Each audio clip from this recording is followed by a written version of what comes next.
그래서 그는 해야 할 일이 많다. 웨이는 좋은 구매자를 찾기 위해 자신의 나라의 가치와 명성을 높이기로 힘든 결정을 내린다. 안녕하세요. 메모애님 에릭 캡스에 오신 것을 환영합니다. 좋아요와 구독을 잊지 마세요.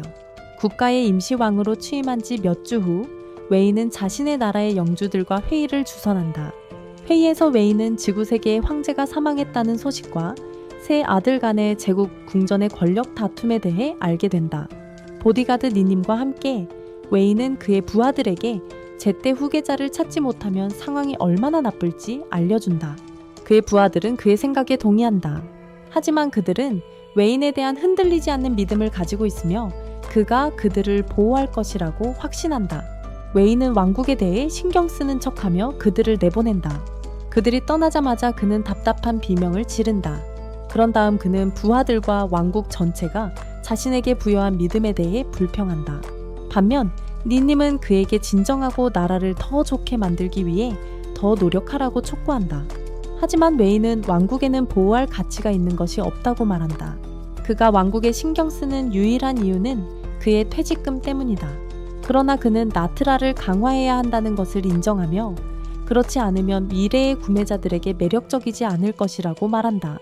그때 그의 여동생 파라니아 공주가 나타나서 오빠를 만나고 싶다고 요청한다.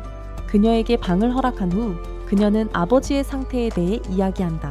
알고 보니 아버지는 지금 매우 잘 지내고 계시고 이미 침대에서 일어나셨다.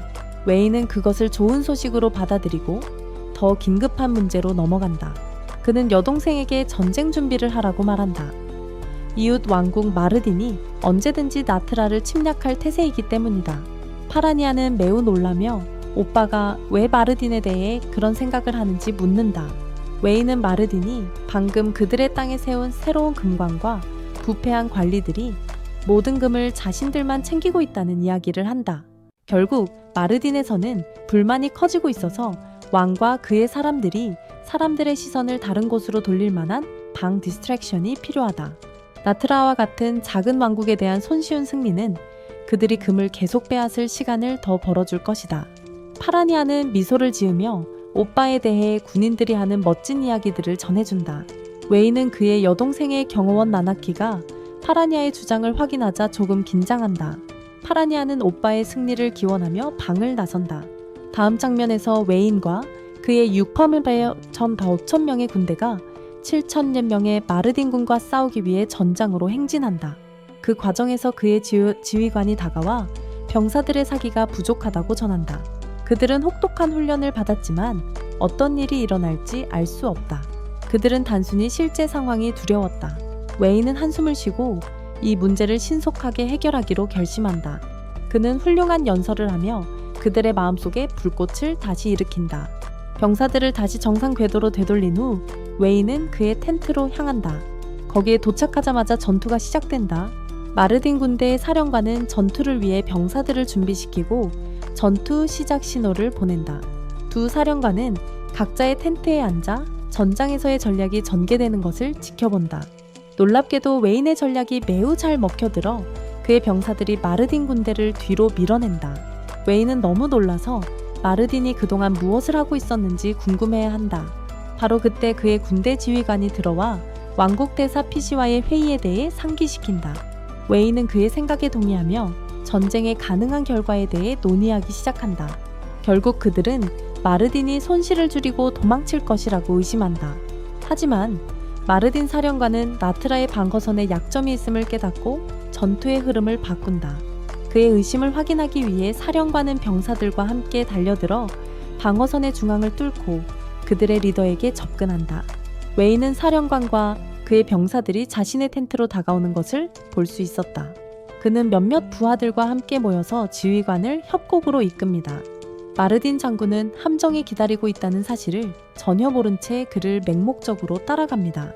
그를 충분히 깊숙이 이끌고 나서 웨이는 멈추고 마르딘을 향해 얼굴을 돌립니다.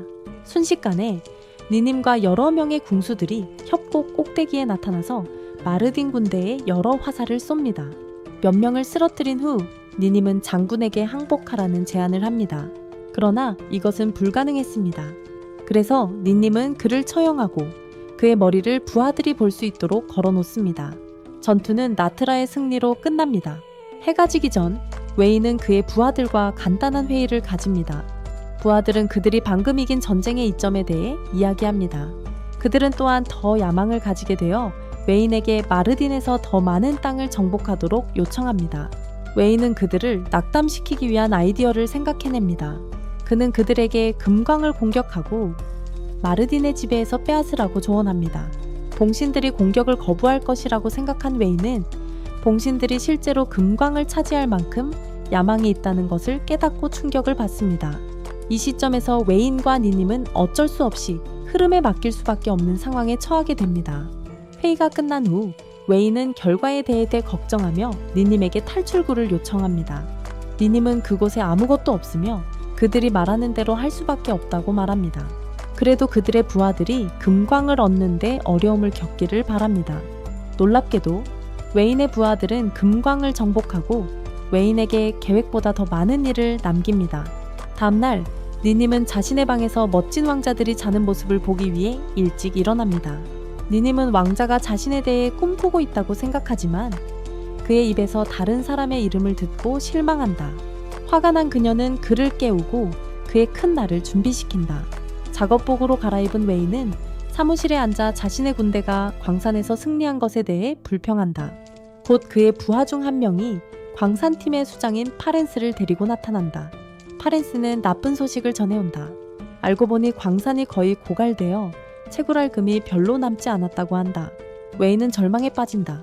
몇천 마일 떨어진 곳에서 마르딘의 푸스탈의 왕은 최근 패배에 대해 논의하기 위해 장군들과 회의를 주선한다.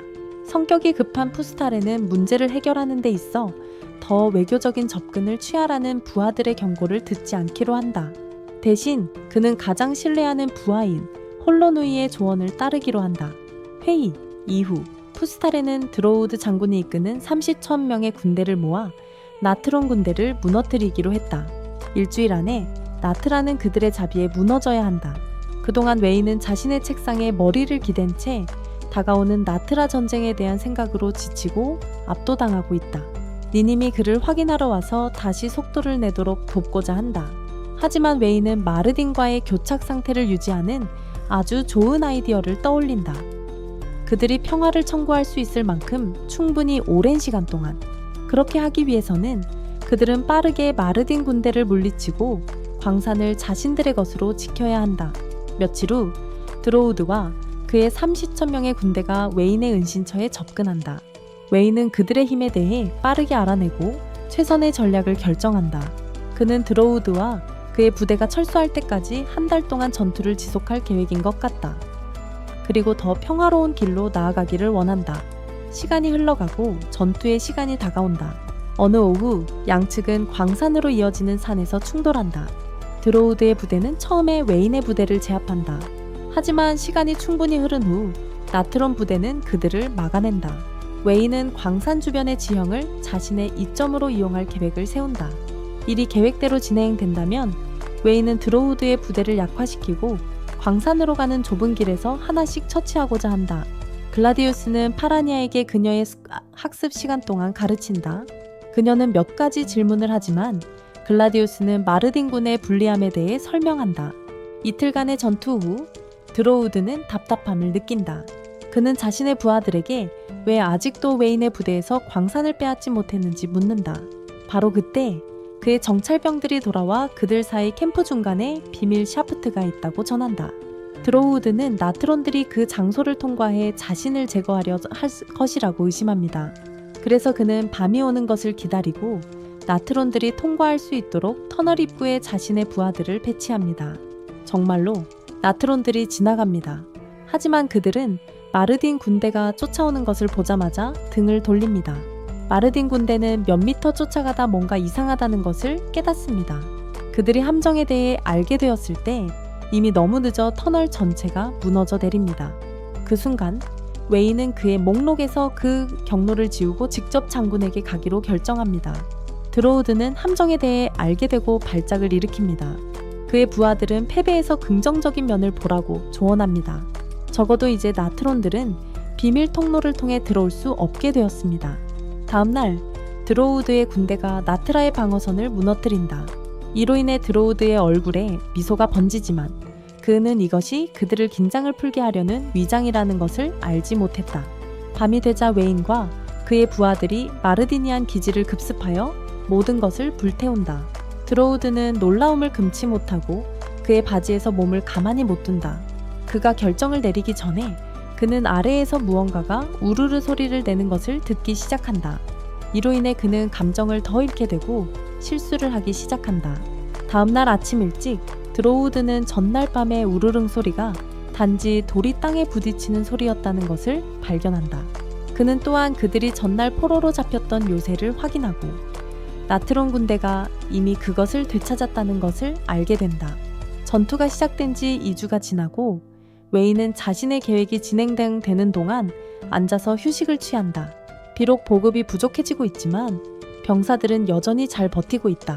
그는 니담과 농담을 하다가 드로우드의 사절이 도착하자 멈춘다. 웨인은 드로우드가 그들에게 하는 말을 듣는다. 알고 보니 드로우드는 웨인을 유도해 실수를 하게 하려고 사절을 보낸 것이었다. 드로우드와는 달리 웨인은 침착함을 유지한다. 하지만 사절이 니남을 더러운 하인이라고 모욕하자 그는 화를 참지 못한다. 웨인은 로건, 그 사절에게 그의 오른팔에 대해 그런 말을 다시는 하지 말라고 경고한다. 그리고 드로우드에게 안부를 전하며 웃으며 대화를 끝낸다. 며칠 후 드로우드는 나테에 대한 전면 공격을 시작하기로 결정한다. 드로우드는 일이 잘 풀리지만 이례적인 일이 발생한다. 그가 텐트에서 와인을 마시는 동안 메르다니아 군대인 척하는 두 사람이 그의 텐트에 침입해 모든 경호원을 처치하고 로건의 머리를 그에게 보여준다. 웨인이 자신과 그의 장군을 드러냅니다. 드로우드는 설명을 요청합니다. 웨인이 한 말을 듣고 드로우드는 자신이 가졌던 모든 자존심을 잃고 웨인을 제거하려고 합니다. 하지만 웨인은 칼을 꺼내 그의 목을 베어버립니다. 그 순간 피시는 기록을 통해 웨인의 놀라운 지능을 알게 되고 왕국이 이를 얼마나 잘 숨겼는지에 감탄합니다. 장군의 머리를 베어낸 후 웨인과 그의 부하들은 승리를 축하하기 위해 그들의 작은 나라로 돌아갑니다. 승리를 축배한 후 니님은 웨인을 밖으로 데려가서 민감한 이야기를 나눕니다. 알고 보니 마르틴의 왕국이 이웃 왕국 카베린에 함락되었습니다. 수집된 정보에 따르면 니님은 이 사건이 배신자의 소행이라고 믿습니다. 웨인은 다음 행동을 고민하며 머리를 두 손으로 감싸집니다. 니님은 페린스의 편지를 보여주며 그의 기분을 풀어준다. 그들은 이미 왕국을 한동안 유지할 수 있을 만큼 큰 새로운 금맥을 발견했다. 웨인은 자신의 은퇴가 이미 시작되었다고 믿으며 기뻐서 소리를 지른다. 그가 모르는 것은 그가 나라를 최고 입찰자에게 팔기 전에 해야 할 일이 아직 많다는 것이다. 군사 아카데미 시절 웨인은 로아라는 공주와 친구였다. 그 당시에는 아무도, 심지어 웨인조차도 그녀가 그들이 살고 있는 제국의 공주라는 것을 몰랐다. 웨인, 로아, 그리고 니님은 두 명의 다른 친구들과 함께 그룹을 만들고 자주 함께 시간을 보냈다. 어느 날 밤 곤란을 피한 것을 축배하며 웨인은 로에게 몇 마디 조언을 건네고 로아는 그에 대한 보답을 한다. 그때 웨인은 니님과 함께 사무실에서 깨어난다. 그는 자신이 입고 있는 옷에 불만을 토로하며 훨씬 더 나은 옷을 입고 싶다고 말한다. 니님은 그에게 제국의 왕좌를 두고 최근 형제 간의 다툼에 대해 알려준다. 웨인은 반면에 자신의 형제가 아닌 형제들에 대해서는 덜 걱정하고 있다. 하지만 니님은 그들이 한 왕자와 만나서 그들의 의도를 파악하도록 조언한다. 그가 아무 말을 할 새도 없이 웨인의 하인들이 그에게 공주가 방문했음을 알리기 위해 끼어들었다. 웨인은 그를 방문하기 위해 온 공주를 보러 밖으로 나가고 그 공주가 자신의 오래된 친구라는 사실에 충격을 받는다. 알고 보니 로아는 웨인의 손을 청혼하기 위해 여기 도착한 것이다. 웨인은 더 많은 문제가 그를 위해 다가오고 있다는 것에 고통을 느끼며 방으로 돌아간다. 니님은 그를 진정시키고 제안을 잘 생각해보라고 조언한다. 로아를 아는 웨인은 그녀가 단순히 결혼 제안만을 위해 여기 온 것이 아닐 것임을 알고 있다. 그녀가 웨인에게 말하지 않는 무언가가 있으며 웨인은 그것이 무엇인지 알아내고 싶어 한다. 웨인은 로아와 그녀의 사람들을 위해 큰 날을 마친 후 먹고 쉴 수 있는 잔치를 엽니다. 웨인은 모든 사람 앞에서 그녀에게 왜 처음에 자신과 결혼하고 싶었는지 묻습니다. 로아는 거짓말을 하고 그녀가 강한 남자와 결혼하고 싶어서라고 말합니다. 그녀의 형들이 그녀를 막으려 했지만 그녀는 결국 왔습니다. 웨이는 거의 즉시 그녀가 거짓말을 하고 있다는 것을 알아차리고 그럴 만한 이유가 있습니다. 그녀를 동행한 가신들이 모두 그녀의 형들에게 충성을 다하고 있기 때문에 그녀는 자신의 진짜 이유를 호기심 많은 귀로부터 숨기는 것이 자신과 웨인에게 큰 도움이 될 것입니다. 이어서 로아는 추위에 대해 불평하며 입기 쉬운 옷이 있었으면 좋겠다고 말합니다. 웨인은 그녀가 자신의 조건을 준수하는 경우 다음날 입을 좋은 옷을 찾아주겠다고 제안합니다. 저녁 식사 후 모든 사람들은 잠을 자기 위해 각자의 방으로 돌아갔습니다. 하지만 밤 늦게 웨인은 자신과 니님을 로아의 방으로 몰래 들어갑니다. 문이 닫히자 그들은 로아가 나타에 있었던 진짜 이유에 대해 이야기하기 위해 자신을 드러냅니다. 필요한 소개가 끝난 후 웨인은 소녀들을 앉히고 사업에 대해 이야기합니다. 먼저 그는 여성의 몸매를 농담으로 언급하지만 그 농담이 그에게 되돌아옵니다. 바로 그때 피쉬가 공주를 확인하러 나타납니다. 그녀는 방에서 목소리를 듣고 있었습니다. 그녀는 웨인과 니님이 공주와 함께 있는 것을 발견하지만 로아는 그들이 이야기하는 동안 문을 잠그라고 명령합니다. 그녀가 떠난 후 3인방은 와인을 마시며 이야기를 나누기로 합니다. 웨인은 로아가 실제로 공주라는 사실을 알고 얼마나 놀랐는지 이야기합니다. 하지만 로아는 대화를 피하고 니님에게 아카데미에서 그들이 평민이라고 거짓말한 것에 대해 컨퍼런스합니다. 니님은 차분함을 유지하며 로아를 놀립니다. 이로 인해 두 여성은 잠시 충돌하고 웨인은 이를 지켜봅니다. 그들의 농담이 끝난 후 웨인은 드디어 로아에게 궁전에서의 진짜 임무에 대해 이야기한다. 로아는 자신을 위해 제국을 차지할 수 있도록 그의 도움을 요청한다. 웨인은 로아의 입에서 그런 야심찬 발언이 나오는 것을 듣고 놀란다. 하지만 로아에게는 이유가 있었다. 그녀의 세 형제 간의 다툼은 왕국을 반란자들에게 위험에 처하게 했다. 그녀는 반란 그룹이 왕국을 장악하려는 음모를 밝혀내고 형제들에게 보여주려 했다. 하지만 아무도 그녀를 주목하지 않았다. 그녀는 단지 어린 소녀일 뿐이었다. 제국에서 다른 도움을 요청할 사람이 없던 로아는 오래된 친구들에게 도움을 구하기로 결심했다. 웨인은 그녀의 요청을 생각하며 제안을 거절한다. 그럼에도 불구하고 로아는 포기하지 않는다. 짧은 만남이 끝난 후 웨인과 니님은 그들의 방으로 돌아간다. 돌아가는 길에 웨인은 니님에게 로아가 허세를 부리고 있다고 말한다. 니님은 그에게 동의하며 왜 그렇게 생각하는지 묻는다. 웨인은 나트라 주변의 이상한 무기가 의심스럽게 배분되고 있다는 이야기를 한다. 그는 이것이 로아와 그녀의 사람들의 도착과 somehow 연결되어 있다고 느낀다.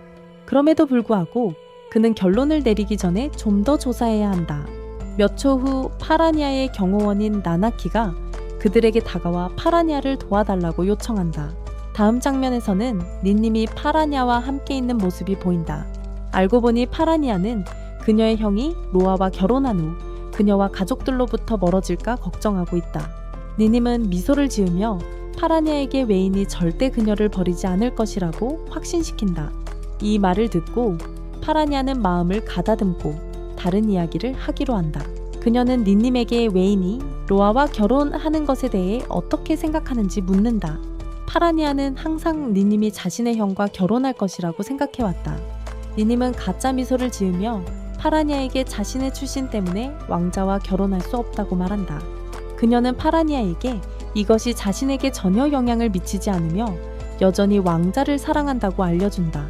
파라니아는 더 많은 질문을 하려자 하지만 니님이 말을 끊고 자신의 일상으로 돌아간다. 파라니아와의 만남 후 니님은 로아와 피시와 함께 여성 목욕탕에 들어간다. 그곳에서 그들은 친구처럼 캐주얼하게 이야기하고 서로를 놀린다.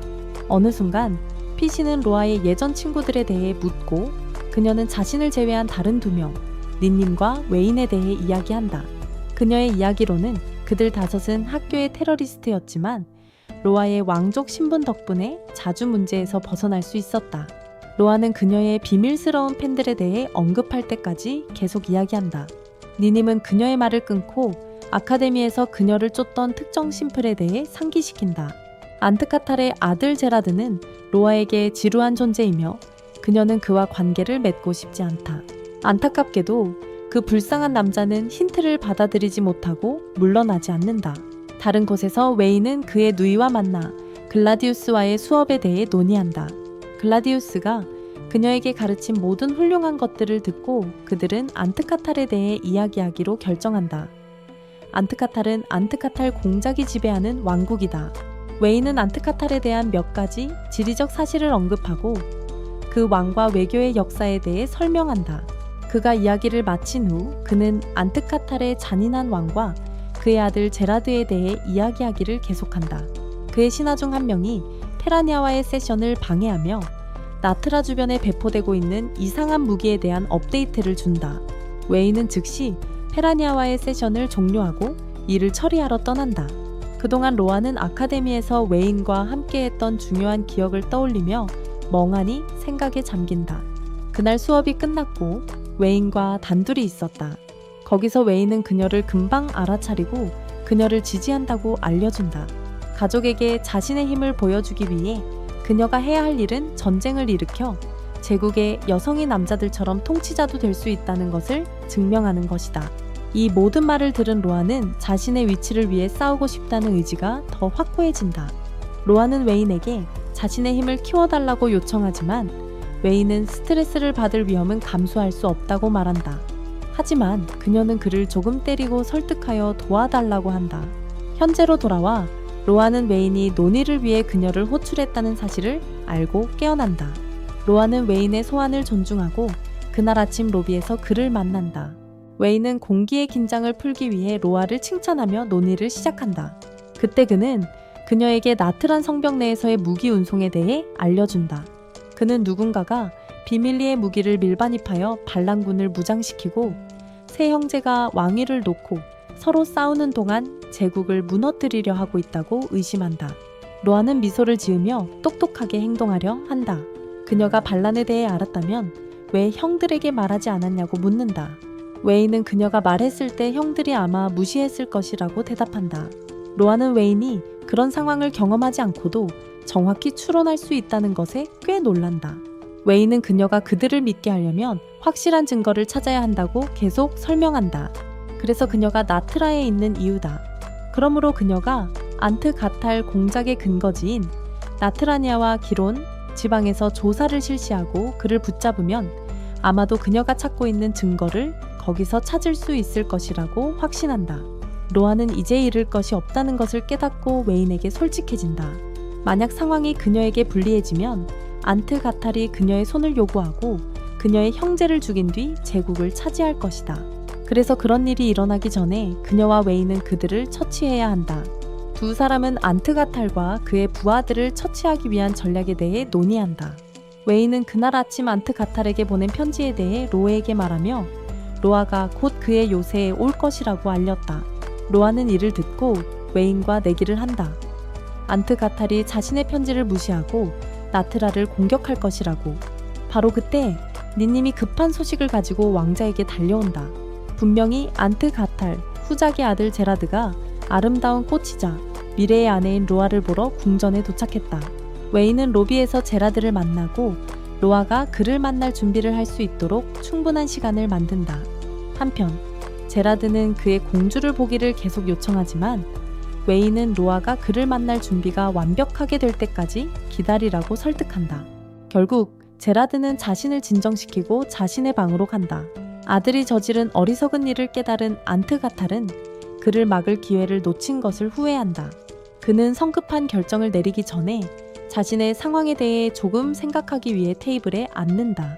그의 몸과린 오른 남북전쟁 계획에 함께 참여하고 있으며 웨인이 움직이기 전에 그들이 그냥 기다리라고 조언한다. 그 사이에 웨인은 옆에 앉아 제라드의 방문에 대해 불평한다.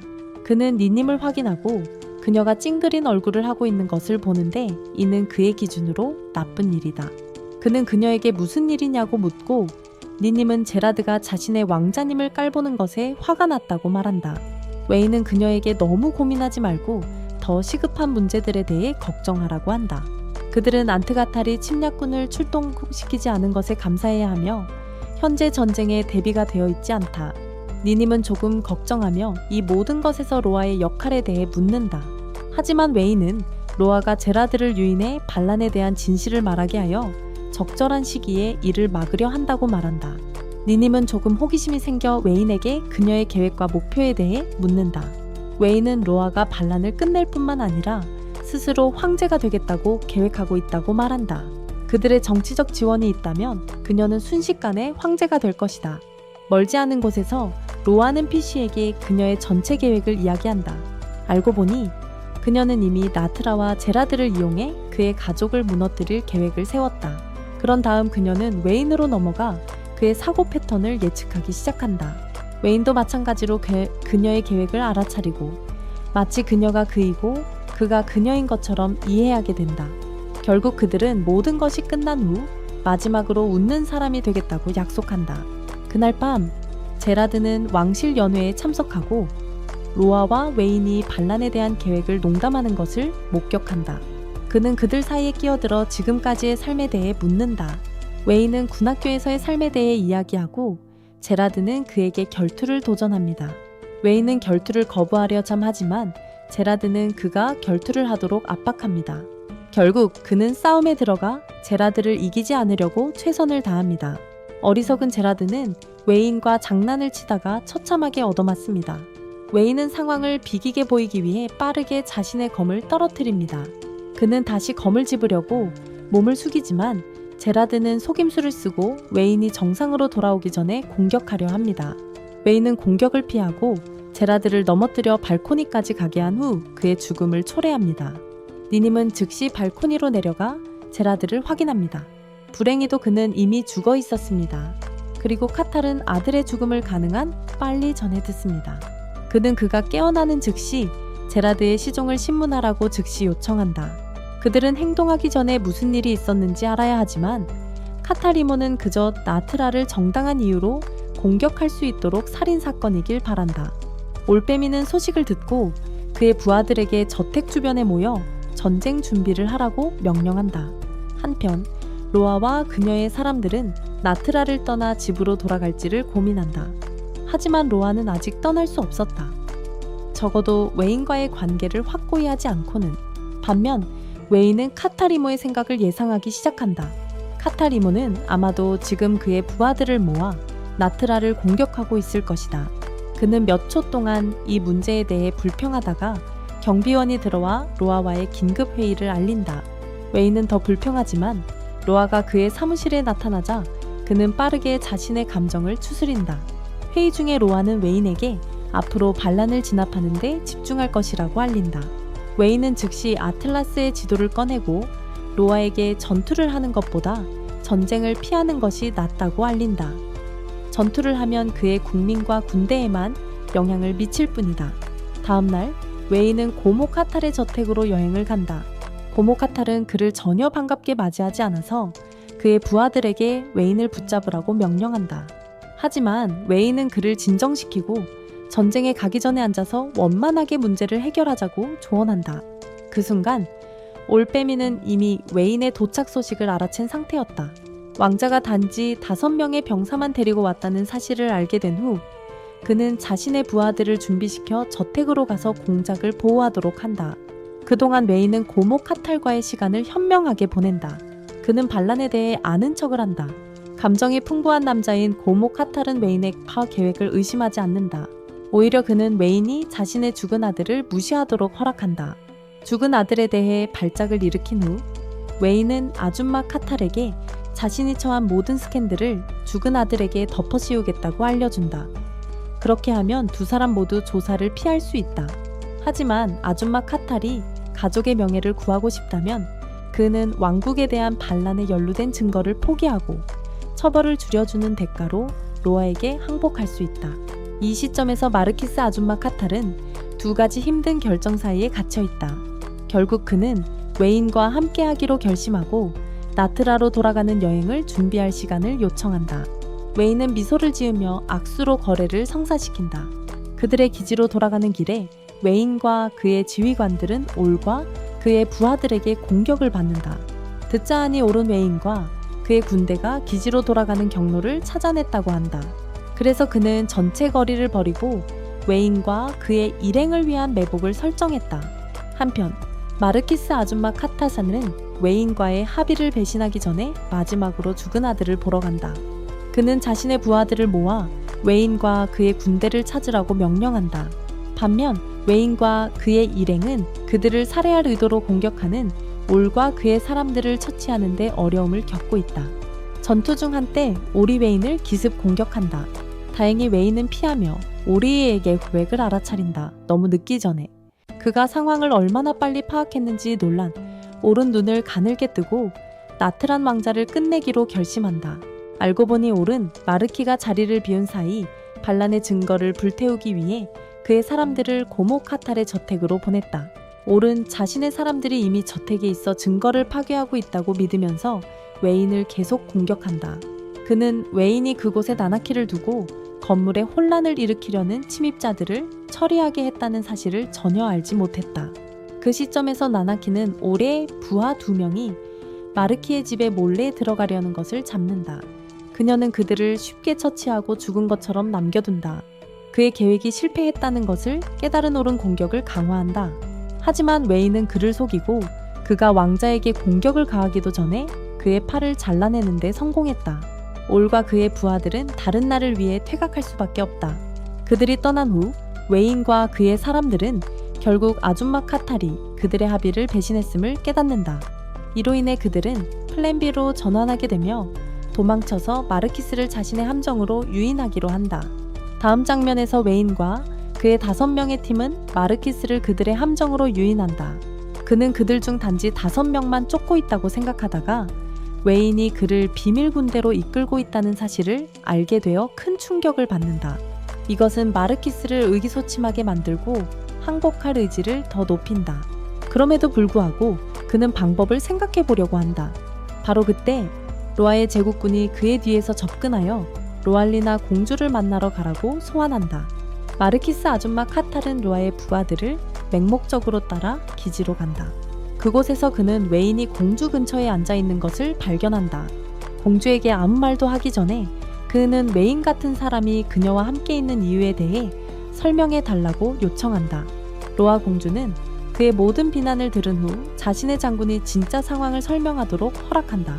알고 보니 웨인은 그 시간에 로아와 함께 있을 합법적인 이유가 있었다. 나트라 군대와 로아의 군대가 합동 군사훈련을 실시하고 있었다. 이 시점에서 후작은 희망을 포기하고 공주와 웨인에게 항복한다. 로아는 그에게 삶과 죽음 중 선택할 기회를 준다. 후작은 수치스럽게 머리를 숙이고 로아의 자비를 간청한다. 후작과의 모든 사건이 끝난 후 로아는 나트라로 돌아가 닌님과 만나고 자신의 왕국으로 돌아간다. 그곳에서 닌님은 웨인에 대한 그녀의 감정에 대해 묻고 로아는 매우 부끄러워한다. 자신을 진정시킨 후 로아는 닌님에게 웨인에 대한 자신의 감정을 언제 알게 되었는지 묻는다. 닌님은 자신이 꽤 오래전부터 알게 되었다고 말한다. 로아는 닌님에게 반란을 처리했으니 이제 결혼 제안을 취소했다고 말한다. 닌님은 그에 대해 감사하며 일을 마무리 짓는다. 다음으로 로아는 웨인과 최근 승리에 관해 몇 가지를 논의하기 위해 만난다. 로아는 웨인에게 왜 마르키스를 마음대로 하지 않았는지 묻는다. 웨인은 그녀가 마르키스를 모두 통제할 수 있도록 하길 원했기 때문이라고 답한다. 로아는 웨인이 진정으로 자신을 걱정하고 있다는 사실을 깨닫고 행복과 놀람으로 얼굴이 환해진다. 그녀는 강한 친구들을 따라잡기 위한 새로운 목표를 가지고 행복한 여인으로 제국 궁전으로 돌아간다. 그녀가 충분히 강해지면 나트라로 돌아가 웨인의 편에 서게 될 것이다. 몇 주가 지나고 웨인은 평범한 일상을 보낸다. 하지만 어느 날 그는 무르든을 정복한 카베린 왕국의 왕으로부터 그들의 연례정신 축제에 초대받는다. 카베린 땅으로 가는 동안 웨인은 그들이 겪을 수 있는 문제의 양에 대해 불평한다. 니님은 특히 왕국 외곽에 남아있는 무르든 군대의 잔재 때문에 그의 의견에 동의한다. 그곳에 도착하면 무슨 일이 일어날지 알 수 없다. 더 중요한 문제로 넘어가면서 웨인은 니님의 머리 색깔 변화에 대해 칭찬한다. 이제 이전보다 더 어두워져서 그녀는 더 진짜 여성처럼 보인다. 니님은 미소를 지으며 머리카락을 만지작거린다. 그런 다음 그녀는 어떤 헤어스타일이 더 잘 어울리는지 물어본다. 웨인은 이것이 함정이라고 생각하지만 그녀에게 흰 머리카락이 가장 좋다고 말한다. 니님은 웨인의 선택에 불만을 표현하지만 웨인은 쉽게 빠지기로 결정하고 그로 인해 머리를 맞습니다. 두 사람은 다시 진지해질 때까지 서로 놀기 계속합니다. 나트라에서는 페라네아가 그녀의 튜터 글라디우스와의 수업을 마무리합니다. 수업이 끝난 후 두 사람은 카베린에서 열리는 정령 축제에 대해 이야기합니다. 행사의 전체 목적에 대한 속성 강의를 받은 후 페라네아는 신이 나서 언젠가 그런 행사에 참석하고 싶어 합니다. 그동안 니님은 웨인에게 그곳에 도착하면 최선을 다해 행동하라고 조언합니다. 거기서 이상한 것과 사람들을 보게 될 테니까요. 그날 밤 웨인과 그의 일행은 마든에게서 얻은 금광에서 캠핑을 합니다. 저녁 식사 중 웨인은 페린스와 현재 상황에 대해 이야기하며 점점 더 많은 금광을 발견하고 있다는 것을 깨닫습니다. 그들은 주제를 바꿔 은퇴한 장군인 하겔 장군에 대해 이야기하며 그가 지금 좋은 상태일 것이라고 희망합니다. 그 순간 나트란 성벽 안에 몇몇 망토를 입은 인물들이 왕실을 공격하고 국가를 장악할 준비를 하며 웨인과 그가 가장 두려워하는 장군인 하겔 장군은 왕국을 떠나 있습니다. 그들은 먹고 웨인의 통치 아래 나트란의 마지막 밤을 응원하며 다음 날을 준비한다. 웨인과 그의 사람들이 숲을 통해 카베린으로 나아가면서 그들은 브리게디어로 위장한 군인들과 마주친다. 웨인은 그들이 실제로 어느 편인지 알아낼 때까지 군인들로부터 도망치기로 한다. 그들은 마든 군대의 자녀 세력인가? 아니면 카베린의 군인들인가? 웨인은 그 순간 진짜 마든의 자녀 세력이 울창한 숲속에서 나타나 브리게디어를 처치하는 것을 보며 답을 얻는다. 브리게디어를 쫓아낸 후 웨인은 자녀 세력과 마주하고 그들의 왕자 헬무트와 이야기를 나누고 싶다고 요청한다. 웨인은 그들의 은신처에 도착하지만 왕자를 만나지 못하게 된다. 대신 그의 수행원인 제노 부인이 대신 나타난다. 그녀는 왕자가 현재 아프고 누구도 만날 수 없다고 말한다. 그러나 왕자에게 하고 싶은 말이 있다면 그녀에게 전해줄 수 있다고 한다. 그녀는 웨인의 얼굴에 칼을 들이대며 이렇게 말한다. 웨인은 그녀를 진정시키고 이성적인 이야기를 한다. 짧은 대화 후 그들은 함께 카베린으로 향한다. 카베린으로 가는 길에 니님과 웨인의 장군은 왕자가 은신처에서 위기를 벗어난 것을 칭찬한다.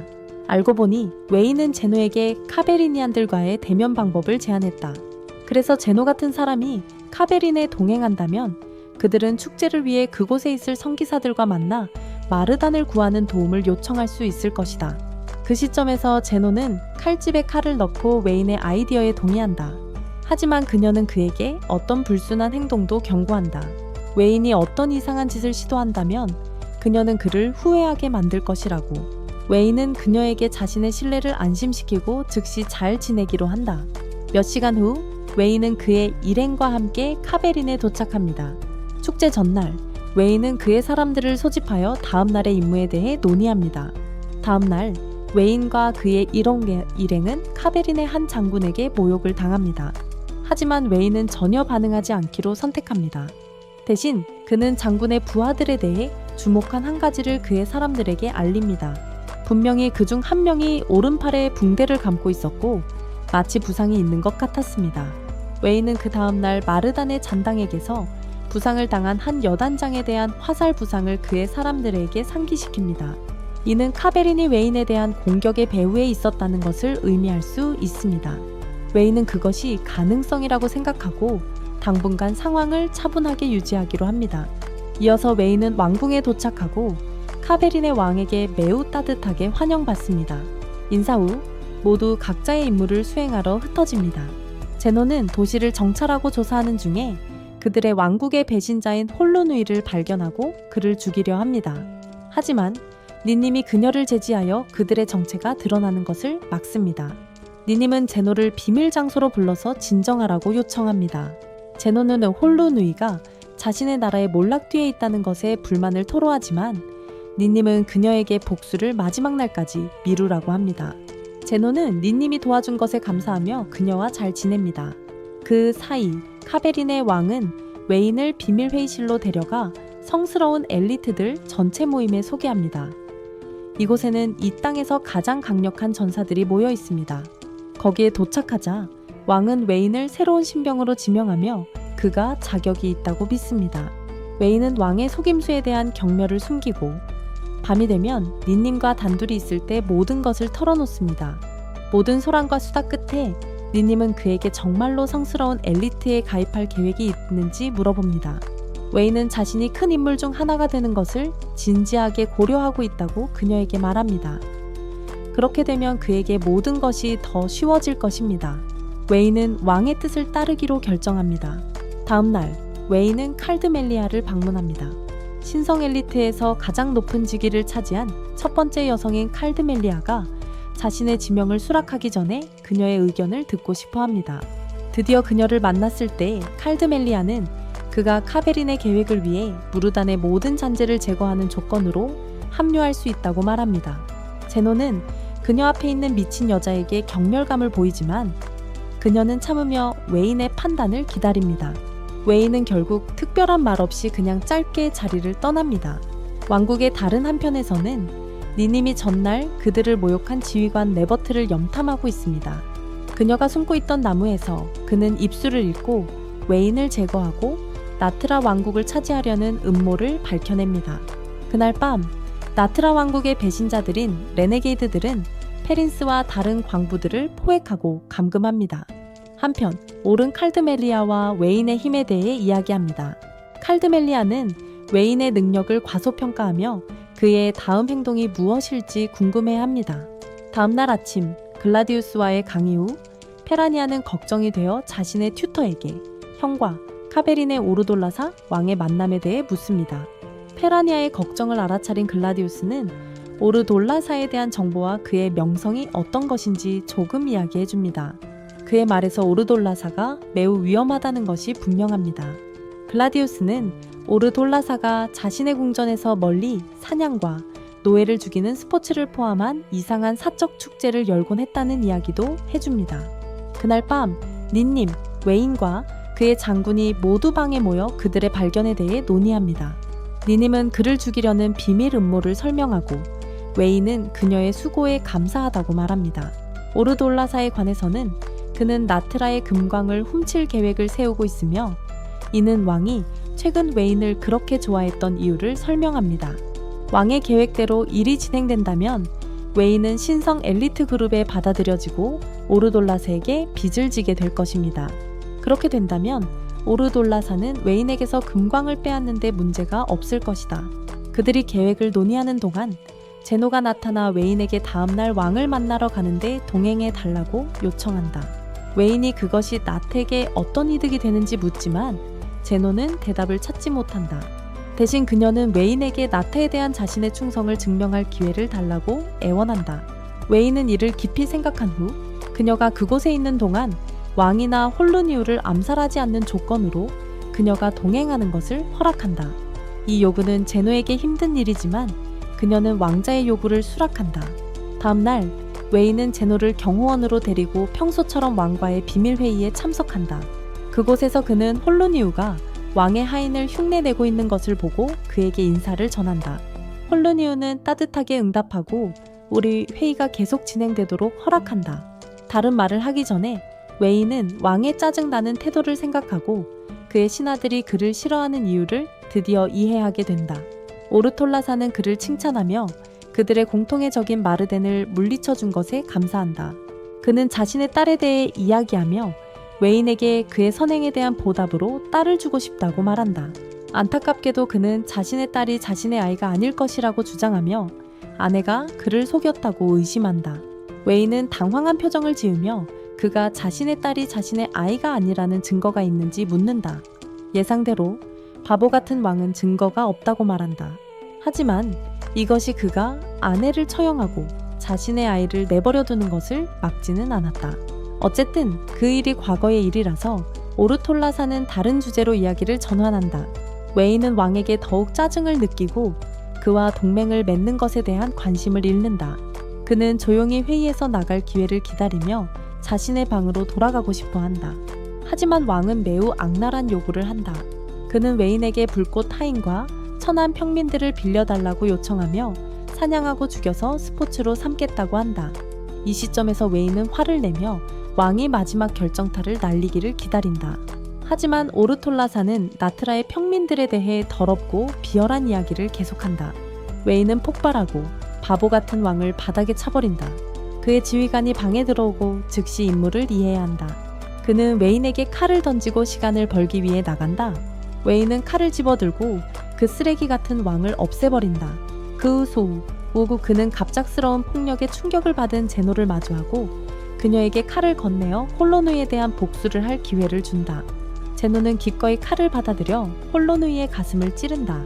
두 사람을 처리한 후 웨인과 그의 일행은 카베린에서 도망쳐 해질 무렵 풀밭 어딘가에 캠프를 친다. 니남은 걱정하며 웨인에게 그가 가장 강력한 왕 중 한 명을 죽였으니 이제 무엇을 할 계획인지 묻는다. 웨인은 걱정하지 말라고 하고 항상 플랜 B가 있다고 말한다. 캠프를 세운 후 웨인은 자신의 플랜 B를 설명한다.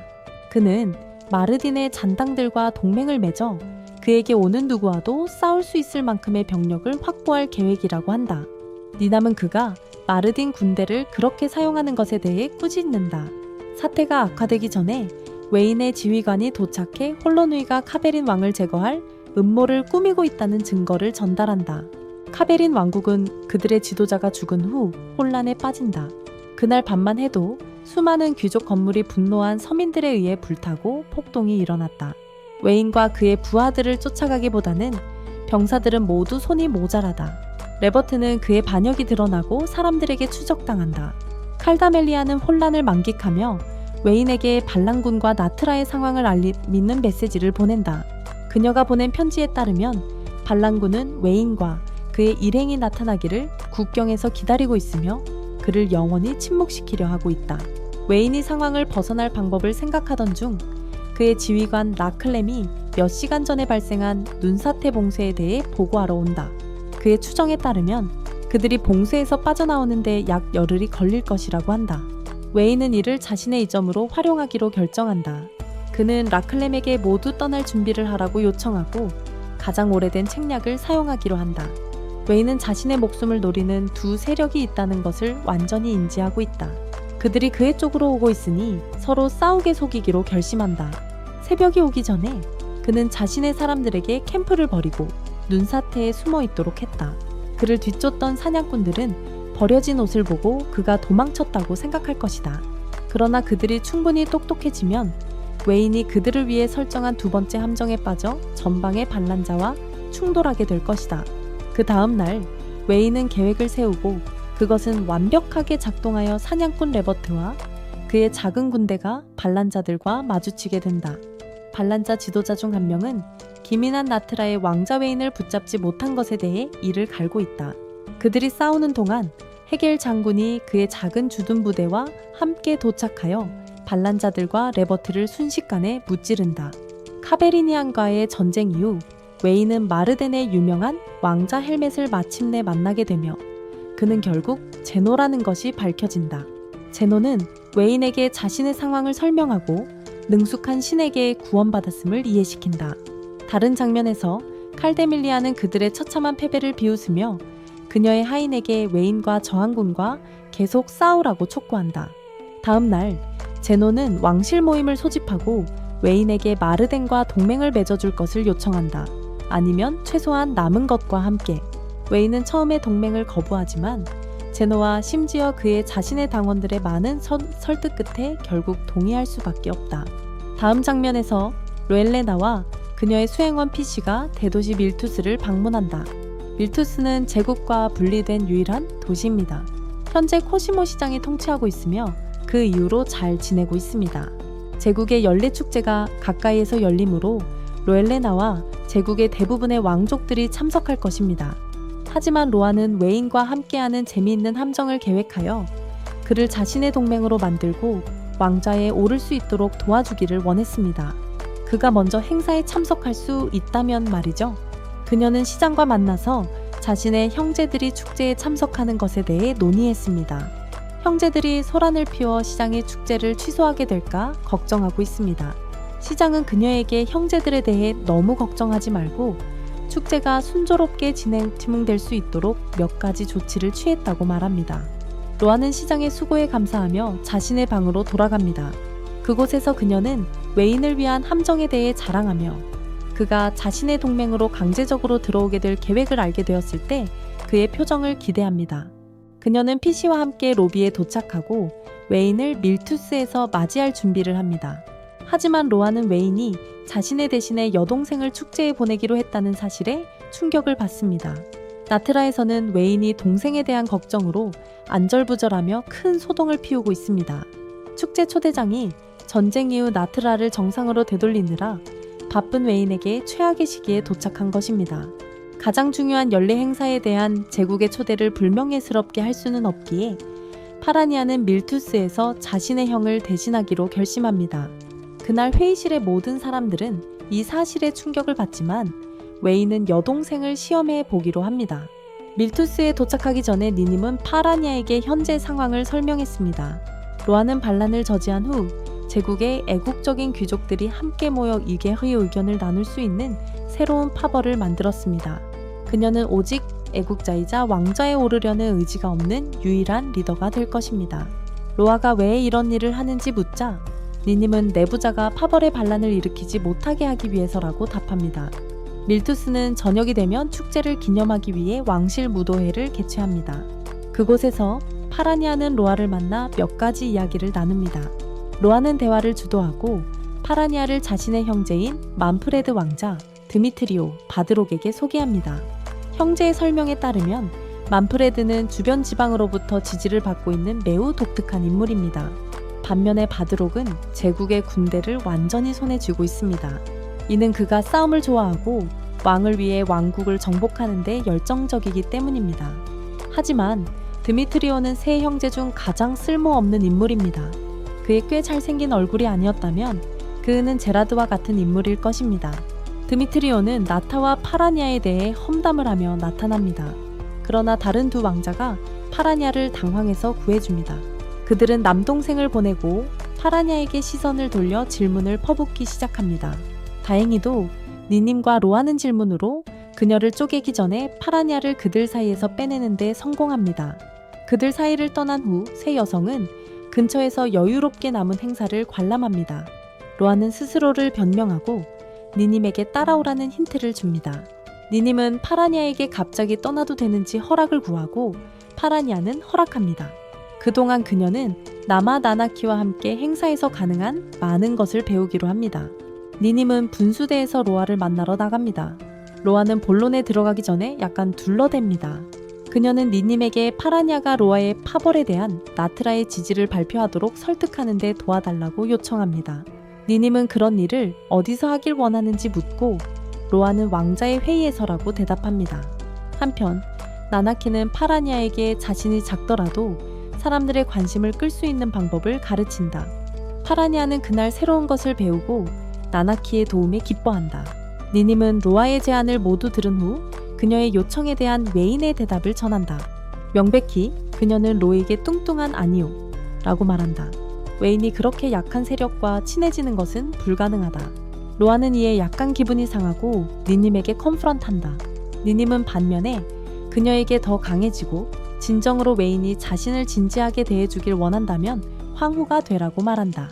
다음 날 로아는 세 형제와 함께 왕자회의에 참석하고 파라니아는 니님과 함께 도시를 돌아다닌다.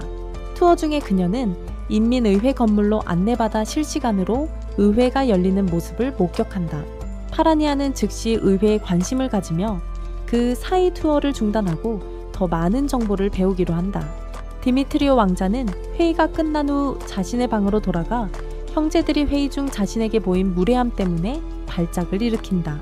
이 남자는 분명 머리에 조금 문제가 있다. 안타깝게도 그는 자신을 제어할 만큼 똑똑하지 않았다. 해가 지고 로아는 니님과 만나 그녀의 제안에 대해 논의한다. 로아는 다시 두리뭉실하게 이야기하고 이번에는 니님이 그녀를 놀리며 항복할 때까지 계속한다. 본론에 들어가기 전에 디미트리오는 파라니아, 니님, 로아를 자신의 방으로 부른다.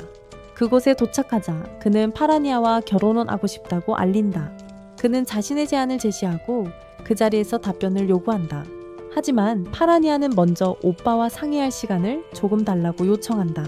하지만 디미트리오는 그 자리에서 답변을 원했다. 파라니아는 자신을 진정시키고 디미트리오에게 동등한 입장에서 이야기할 용기를 냅니다. 그녀는 디미트리오가 강요하는 성급한 결정의 나쁜 면을 설명합니다. 그럼에도 불구하고 디미트리오는 자신이 인내심을 잃기 전에 그녀에게 대답하라고 재촉합니다. 다행히 웨인, 이 제시간에 도착하여 그의 부재 중에 어떤 결정을 내리는 것을 막습니다. 웨인은 디미트리오에게 자신을 소개한 후 방에 들어가 비밀리에 니님에게서 방의 상황을 설명하는 메모를 수집하여 해야 할 말을 알게 됩니다. 매력적인 화법을 가진 웨인은 자신의 여동생과 디미트리오의 결혼을 전적으로 지지하지만 디미트리오가 로아와 자신이 동시에 결혼하는 것을 허락할 경우에만 그렇습니다. 디미트리오는 그런 일이 발생하는 것을 허락할 수 없다는 것을 알고 있습니다. 그렇게 되면 웨인에게 너무 많은 권력을 주게 될 것입니다. 웨인에게 사용할 수 있는 어떤 것도 찾지 못한 디미트리오는 스스로를 진정시키고 웨인의 말을 듣기로 합니다. 로아는 웨인의 속임수에 동참하고 그녀의 형이 그들이 실제로 결혼에 대해 진지하다고 믿게 만듭니다. 디미트리오는 마지막 숨을 쉬고 이 문제를 나중에 다시 논의하기로 합니다. 웨인은 그의 협조에 감사하며 악수로 거래를 성사시킨다. 회의가 끝난 후 웨인은 드디어 그의 여동생과 정상적으로 인사할 기회를 가진다. 큰형에게 다가온 파라니아는 웨인에게 그녀와 디미트리오를 위해 계획한 것이 무엇인지 묻는다. 웨인은 그런 악랄한 남자가 자신의 여동생에게 손을 대게 할 생각이 없다고 전한다. 파라니아는 떠나기 전에 큰형이 자신을 위해 있어준 것에 감사한다. 이어서 웨인은 레비시안 종교에 대한 몇 가지를 논의하며 그들의 주요 접근 방식을 파악하려고 한다. 대화 중에 그는 잠깐 기절한 후 로아로부터 시계탑에서 비밀 회의에 초대받는다. 웨인은 휴식을 포기하고 시계탑에서 로아를 만난다. 그곳에서 그들은 그녀의 3명의 골칫거리 형제들에 대해 논의하며 너무 늦기 전에 해결책을 찾기를 희망한다.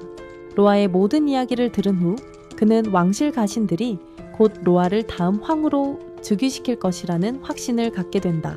하지만 로아는 왕좌가 비어있는 것에 너무 걱정이 되어 공기의 정상에서 신부들의 결정을 믿기 시작했다.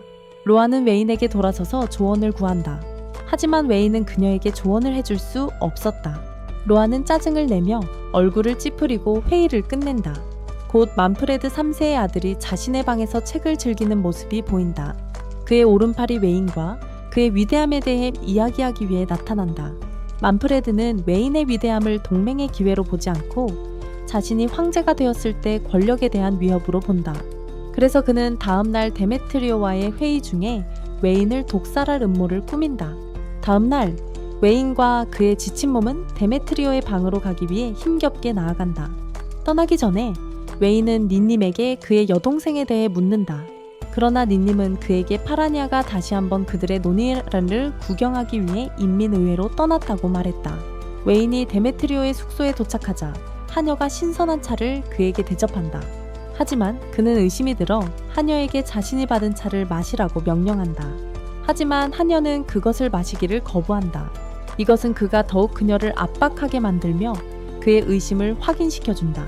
데메트리오는 대화에 지쳐 웨인의 차를 한 모금 마셔서 웨인이 얼마나 편집증적인지를 증명한다. 그가 한 모금을 마신 직후 데메트리오는 기절한다. 며칠 후 웨인은 사람들의 위험한 조사에서 견뎌낸 후 왕실에서 돌아온다. 다행히도 데메트리오는 독살에서 살아남았다. 바드록과 만프레드는 독살 시도를 제국에 대한 밀타스의 음모라고 비난했다. 그래서 그들은 병사들을 데리고 밀타스 도시를 포위하여 점령하려 했다. 그 사이에 로아와 파라니아는 코시모와 함께 도시의 커져가는 불안을 진정시키기 위해 노력했다. 니님과의 비밀 회의 중 그의 부하 중 한 명이 레비탄의 침략 시도에 대해 웨인에게 알리기 위해 급히 달려간다. 웨인은 그를 끌어내리려 애쓴 칼드멜리아에게 화를 내며 난리를 친다. 그녀에게 욕을 한 후 그는 문제에 대한 해결책을 찾기 시작한다. 하지만 그 과정에서 웨인은 탈진하여 쓰러진다.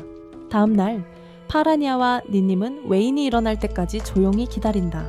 결국 파라니아는 기다리는 것에 지쳐 스스로 문제를 해결하기로 결심한다.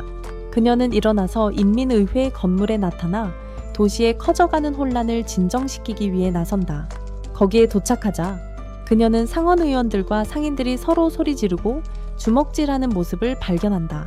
하지만 그녀는 그들을 질서 있게 부르고 자신의 계획을 설명하는 데 성공합니다. 불과 몇 분 만에 파라니아는 사람들을 설득하여 그들의 도시를 떠나 레비탄 군대 쪽으로 행진하게 합니다. 모두 30,000명입니다. 놀랍게도 아무도 그녀에게 반대할 수 없었습니다. 몇 시간 후 웨인이 깨어나고 그 곁에 니님이 있는 것을 발견합니다. 니님은 자신의 남자가 돌아온 것을 매우 기뻐하며 그를 꼭 껴안고 오랫동안 그 자리에 머물러 있습니다. 그 후 얼마 지나지 않아 파라니아가 도착하여 자신의 놀라운 업적을 그에게 설명합니다. 웨인은 그의 여동생이 드디어 훌륭한 공주가 되는 것을 보게 되어 매우 기쁩니다. 그는 그녀를 밀타스 시민들 앞에 세우고 그들이 안전한 곳으로 행진하도록 격려합니다. 밀타스의 사람들은 모두 자신의 집과 삶을 떠나 레비탄을 향해 행진합니다. 자신의 수입원이 사라질까 두려워서 왕자의 군대는 공격을 거부했습니다. 솔게스트 왕국의 그루이에르 왕은 칼드멜리아와 협력하여 칼드멜리아에게 제안을 요청합니다. 그러나 그녀가 말하기도 전에 웨인이 협상하러 나타났습니다. 웨인은 밀타시아인들을 레비탄 군대의 안전한 곳으로 이동시킨 후 그루이에르와 칼드멜리아와 함께 머무는 동안 조건을 논의하고 협상합니다. 그는 그들에게 남는 식량과 물자를 나틀에 3배의 가격으로 판매하자고 제안합니다. 이 제안은 칼드멜리아와 그루이에르 모두 놓칠 수 없는 제안이 됩니다. 그러나 칼드멜리아는 웨인의 독창적이고 놀라운 사고방식에 감탄합니다. 그럼에도 불구하고 칼드멜리아는 거절합니다. 하지만 그루이에르는 이런 달콤한 거래를 지나칠 수 없습니다. 그래서 그는 군의 총사령관인 웨인의 도움을 받아 협상을 계속합니다. 거래를 더욱 매력적으로 만들기 위해 웨인은 그들이 도시를 되찾은 후 레비탄 군대의 선행을 기리기 위한 동상을 세우겠다고 약속합니다. 칼드멜리아는 그루이에르의 성급한 결정에 찡그리지만 이제는 되돌릴 수 없다. 대신 그녀는 지금 과잉 공급품을 판매하고 웨인이 시작할 반란의 좋은 신호를 기다리기로 제안하며 병사들이 전투에 참여하도록 사인할 것을 미룬다. 웨인은 이러한 조건에 동의하고 다음 계획으로 넘어간다. 다음으로 웨인은 밀티스의 사람들에게 무기를 주고 형제들의 기지 캠프를 향해 행진하라고 명령한다. 바르톨로크는 민간인들이 멀리서 오는 것을 보고 자신의 하인에게 만프레드를 호출하여 빠른 논의를 하도록 촉구한다. 그는 그들이 무기를 들고 있더라도 무고한 민간인에게 해를 끼칠 수 없다는 것을 알고 있다. 형제들을 제압한 후 웨인은 로에에게 그녀의 형제들을 만나고 회의를 요청하라고 한다. 회의 중 웨인은 암살 시도의 배후를 알고 있다고 주장한다. 이 시점에서 만프레드는 이미 바지를 똥칠하고 있었다. 하지만 웨인은 진짜 진실을 밝히지 않고 모든 것을 데메트리오에게 덮어씌우기로 결정한다. 하지만 몇 가지는 잘 맞지 않는다. 그렇다면 데메트리오가 모든 것을 계획했는데 독이 든 차를 왜 마셨을까요? 웨인은 다시 마법을 부려서 거짓말과 허구를 만들어낸 후 맨프레드와 그의 형이 그가 진실을 말하고 있다고 확신하도록 합니다. 결국 그들 역시 데메트리오에게 모든 것을 덮어씌우는 것이 유리하다는 것을 깨닫고 두 사람 모두 웨인의 제안을 따릅니다. 웨인은 회의 결과에 매우 기뻐할 수밖에 없었습니다.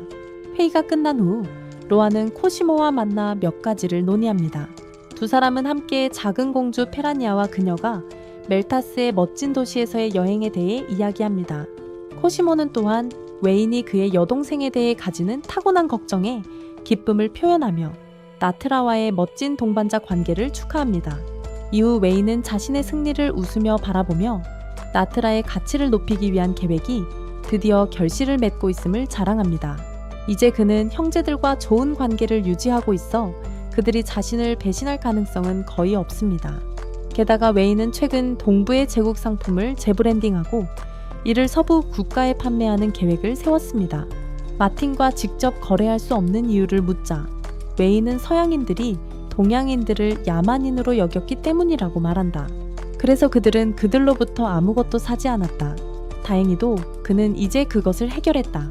최근의 성공에도 불구하고 그들은 여전히 장기적인 계획을 세워야 한다.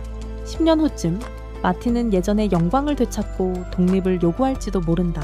이것이 나트라에 영향을 미치지 않도록 그들은 또 다른 주요 거래 파트너를 찾아야 한다.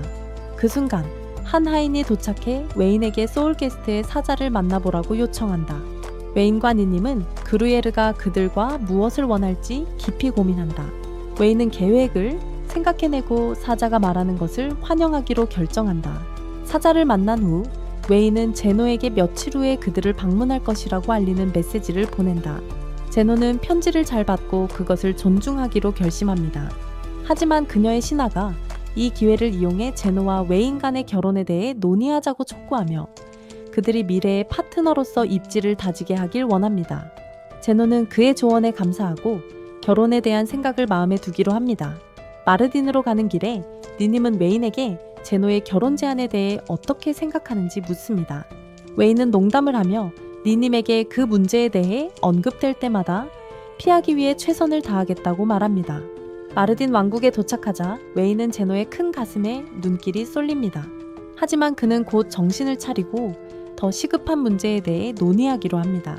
점심시간에 제노와 웨인은 동쪽에서 나트라가 그들의 땅에 수출하는 상품에 대한 항의에 대해 이야기합니다.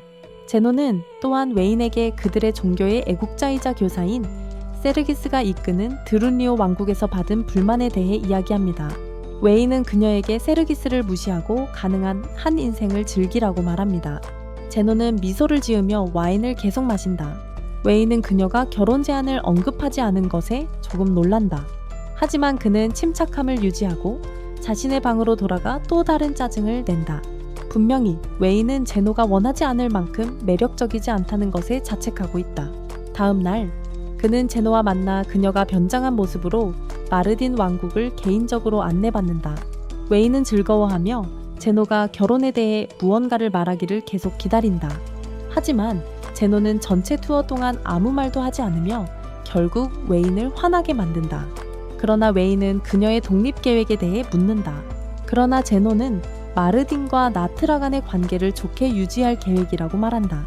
그들의 대화 후 제노는 웨인을 밖으로 데리고 나가시고 다른 문제에 대해 논의한다. 그녀는 웨인에게 왜 사람들에 대해 그렇게 경계하는지 묻는다. 웨인은 귀족과 왕족에 대한 그의 성숙한 사고를 보여주며 그녀를 놀라게 한다. 그의 이론에 따르면 모든 귀족은 한때 평민이었고 운이 좋아서 두뇌를 사용할 수 있었던 사람들이다. 결과적으로 그는 노예제와 평민에 대한 괴롭힘에 반대한다. 제노는 웨인의 말에 깊은 인상을 받아 자신이 그의 여왕이 될 만큼 강하지 않다고 느껴 그런 강력한 남자와 결혼하기를 즉시 거부한다. 웨인은 대화를 멈추고 그녀에게 왜 아직 결혼 제안에 대해 이야기하지 않았는지 묻는다. 제노는 거짓말을 하며 그가 자신의 타입이 아니기 때문이라고 말한다.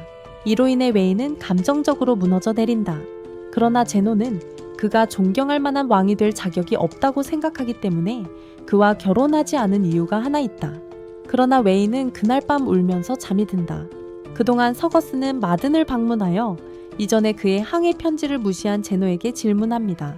그들의 만남에서 서거스는 최근 국경으로 들어온 화물에 대한 불만을 표출했습니다. 그는 분명히 그것들이 원본의 위조품이라고 생각하며 그렇지 않다고 믿고 싶지 않습니다. 처음에 제노는 그런 일에 대해 아무것도 모르는 척합니다. 하지만 서거스는 그녀와 이야기하는데 별로 관심이 없었습니다. 그는 제노를 모욕하고 웨인을 요청합니다. 다행히도 웨인이 적시에 도착하여 서거스와 이야기할 수 있었습니다. 그가 할 말을 다 들은 후 웨인은 마든의 제품을 재브랜딩한 적이 없다고 부인합니다. 그는 자신의 입장을 고수하며 모든 제품이 나트란 땅에서 제조되었다고 주장합니다. 하지만 서거스는 이런 허튼 소리에 지쳤고 웨인을 비난합니다. 웨인은 여전히 비밀을 털어놓기를 거부한다. 대신 그는 세르구스에게 나트라가 델루뇨를 속이고 있다고 생각하는 것이 얼마나 웃긴 일인지 보여준다. 세르구스는 그에게 문제가 단순한 제품을 초월한다고 말한다. 왕국을 지나가는 순례자들조차 메르단 문화를 익숙하게 받아들이고 있다. 이 시점에서 웨인은 이 논의에서 아무것도 나오지 않을 것임을 안다. 그래서 그는 세르구스에게 그의 의심이 사실이라 하더라도 자신은 성스러운 엘리트가 아니기 때문에 상황을 바꿀 수 없다고 알린다. 세르구스는 화가 나서 회의에서 나간다. 제노는 웨인을 배웅하며 이런 사소한 일로 그를 방해한 것에 대해 사과한다. 웨인은 괜찮다고 말한 후 바로 소울겟으로 가기 위해 자신의 마차로 돌아간다. 몇 분 만에 그들은 소울겟에 도착하고 그곳에서 그루에르의 환영을 받는다. 그루에르는 웨인에게 왕실 요리사들이 준비한 연회를 대접하며 훌륭한 환대를 보여준다. 그는 하인들을 불러 자신의 팔랑퀸에 태워 식당으로 가게 한다. 웨인은 자랑스러운 왕을 따라가며 소환과 왕실의 모든 것에 대해 이야기한다. 그의 말투로 보아 웨인은 그루에르와 동맹을 맺어 델루니안들을 처치할 방법을 생각하고 있다. 웨인의 마음속에서는 일이 너무 잘 풀려서 그들이 절대 진리가 없다고 믿고 있다.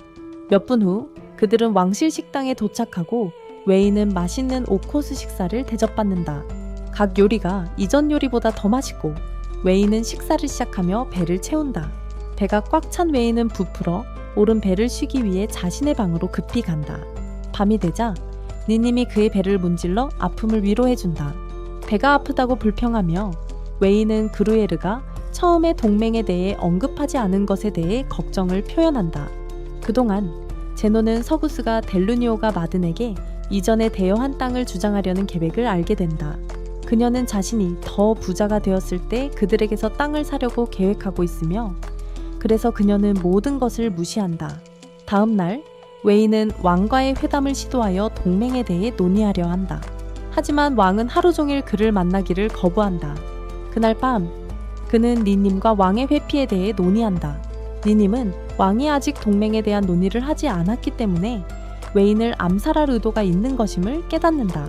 그래서 그리에르가 행동하기를 기다리는 대신 웨인은 밤의 은신 속에서 왕국을 떠날 것이다. 그들이 떠날 준비를 하려던 찰나 웨인은 그리에르에게 비밀회의에 소환된다.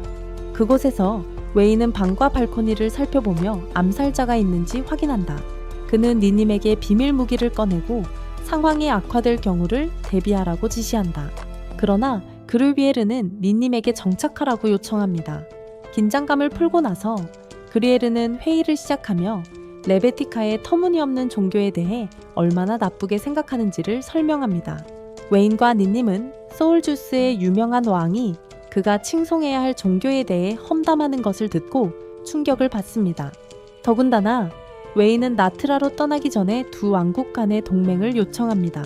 그리에르는 그의 요청을 생각하고 나트라와의 동맹을 맺기로 동의합니다. 웨인은 더듬거리며 그리에르에게 할 말을 찾으려고 애씁니다. 결국 그들은 회의를 끝내고 자신의 숙소로 돌아갑니다. 그들이 떠난 후 그리에르는 서지스에게 그의 은신처에서 나와 계획을 시작하라고 손짓합니다. 다음날 나트라로 돌아온 직후 소울주스는 나트라에 전쟁을 선포하고 그들의 동맹인 델루니오에게 마틴을 공격하게 합니다. 웨인은 결국 그르위에르가 그에게 거짓말을 했다는 것을 알게 됩니다. 그는 자신의 평소와 같은 발작을 일으키며 나트라를 엉망으로 만든 상황에서 벗어날 해결책을 생각하기 시작한다. 그는 전쟁을 돕기 위해 가장 가까운 동맹인 제노와 그녀의 군대를 요청하기로 결정한다. 제노는 곧 도착하여 웨인의 허락 없이 델루니오와 전투를 벌인 것에 대해 사과한다. 반면 웨인은 그 사실을 잊고 그녀가 망친 상황을 어떻게 처리할 계획인지 묻는다.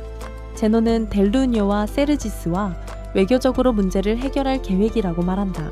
웨인은 니님에게 지시를 내리고 제노와 함께 델루니오에서 상황을 뒤집기 위해 나갈 준비를 한다.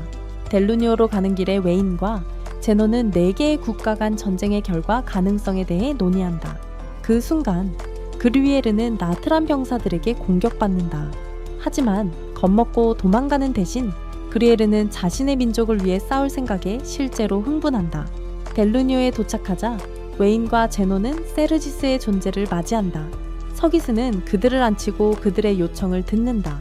제노는 처음에 서기스에게 빌린 땅에 대해 경고를 무시한 것에 대해 사과하며 이야기를 시작한다. 서기스는 그에게 마음을 바꿀 수 있는 방법이 없다고 알려준다. 솔게스트의 군대는 몇 시간 안에 전쟁에서 승리할 것이고 그는 마틴에게 임대한 땅을 가질 것이다. 제노와 웨인은 서로를 바라보고 더러운 수를 두기로 결심한다. 제노는 계속해서 논의를 이어가며 서기스에게 솔게스트가 전쟁에서 이길 가능성을 설득하고 델루니오를 배신하라고 한다. 그녀는 이것이 서기스가 정복을 중단하고 그들의 편으로 오게 만들기 충분하길 바란다. 그러나 서기스는 솔게스트가 마틴과 나트라를 물리친 후 그들의 땅을 돌려주겠다고 이미 약속했다고 말한다. 그러나 제노는 더 큰 것을 희생하기로 결정한다. 서기스가 그들과 함께 일할 수 있다면 그녀는 그에게 솔게스트가 줄 땅의 2배를 줄 것이라고 말한다. 이 시점에서 세르기스는 대화의 피로를 느낍니다. 그는 제노와 웨인을 자신의 건물에서 내보내고 솔게스트가 그들에게 줄 땅을 레비탄 종교에 기부하는 것과 같은 더 중요한 문제에 집중하고 싶어 합니다. 그리고 마침내 신성한 엘리트로 받아들여지기를 원합니다. 바로 그때 웨인이 말하고 모든 사람들이 즉시 이사하여 그르에르를 죽이자고 제안합니다. 한편 그르위에르와 싸우고 있는 나트란 군대는 후퇴하고 솔케스티안들에게 잘못된 승리를 안겨줍니다. 반면 웨인은 세르기스에게 솔케스트로부터 나트라가 직면한 위험을 이해시키려 계속 노력합니다. 세르기스는 그의 말에 공감하며 전쟁에서 도망치는 난민들을 수용할 왕국을 제공하겠다고 합니다.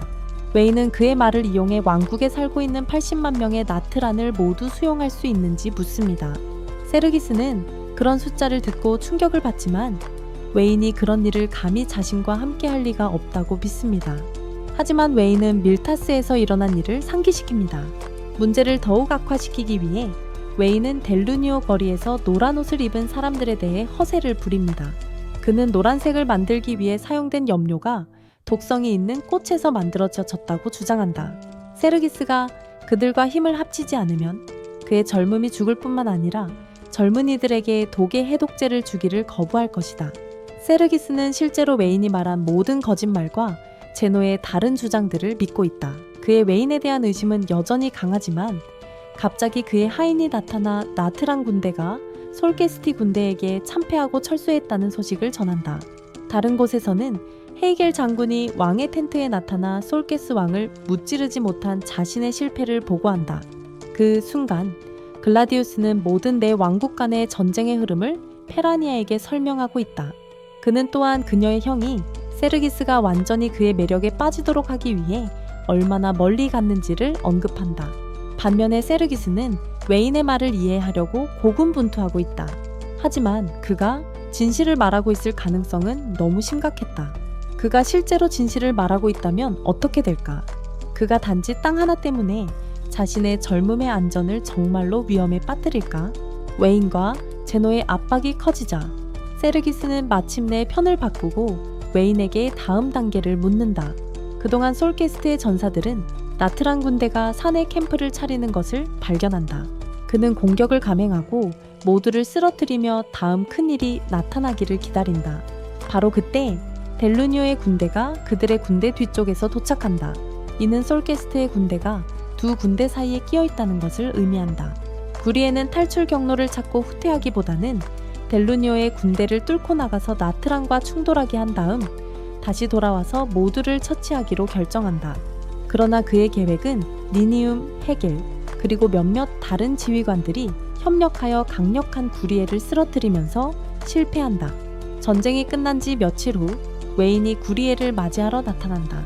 그는 그가 고기와 와인을 먹고 있는 것을 발견하고 인사를 하러 들어간다.